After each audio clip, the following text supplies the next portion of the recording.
تیسرا قول مفسرین کا اس کے بارے میں یہ ہے، فرماتے ہیں باپ سے مراد میرے اور آپ کے غمخوار، مدینے کے تاجدار، سلطان الانبیاء، باعث تخلیق کائنات، فخر موجودات، ختم الرسل، دانائے سبل، حضرت سیدنا محمد مصطفیٰ صلی اللہ علیہ وآلہ وبارک وسلم کی پاک ہستی مراد ہے باپ سے، اور اولاد سے قیامت تک آنے والی میرے محبوب کی پیروی کرنے والی ساری امت مراد ہے۔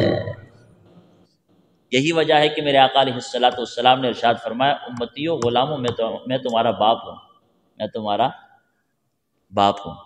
باپ کا کام کیا ہوتا ہے؟ شفقت کرنا، پیار کرنا، الفت کرنا، محبت کرنا، دستگیری کرنا،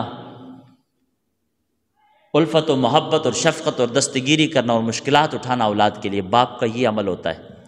اور ایمان سے بتاؤ، جتنی الفت، جتنا پیار، جتنی محبت، جتنی اثار و قربانی، جتنی عرضیاں بارگاہ خداوندی میں، جتنے مشکلات کا سامنا میرے تمہارے آقا محمد مصطفیٰ نے مجھ اور تیرے لیے اٹھائے ہیں، خدا کی عزت کی قسم کوئی سگا باپ بھی نہیں اٹھا سکتا ہے۔